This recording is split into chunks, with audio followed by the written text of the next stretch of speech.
Sa mabuting balita ngayon, nahirapan ang mga tao na tanggapin si Jesus sapagkat akala nila na kilala na nila siya. Alam nila kung saan siya nanggaling, kaya hindi nila maisip na siya ang Mesiyas. Ngunit sinabi ni Jesus na ang kanyang pinagmulan ay hindi lamang sa mundong ito.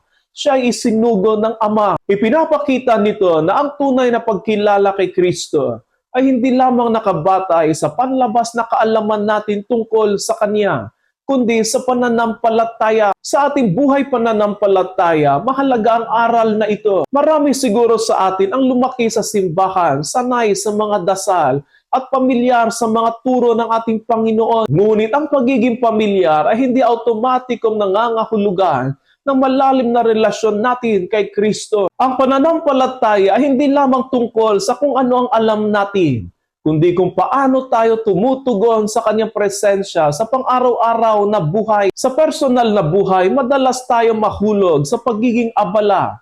Abala sa trabaho, sa pag-aaral, at sa iba't ibang mga responsibilidad. Dahil dito, ang Diyos ay nagiging bahagi na lamang ng ating routine araw-araw. Ngunit ipinapaalala sa atin ng mabuting balita na ang Diyos ay buhay at kumikilos at nais niya ng tunay na ugnayan sa atin. Kung hindi tayo magiging bukas, maaari nating makalimutan ang kanyang presensya kahit na siya ay malapit sa atin. May isa pang mahalagang mensahe ang Panginoon, na ang plano ng Diyos ay hindi mapipigilan. Kahit na nais hulihin si Jesus ng mga tao, hindi nila ito magawa sapagkat hindi pa dumarating ang kanyang oras. Ang Diyos ay may tama at takdang oras at plano. Ang ating tungkulin ay magtiwala at manatiling tapat sa Kanya. Ang paanyaya ng mabuting balita sa atin ngayon ay gawing buhay ang ating pananampalataya.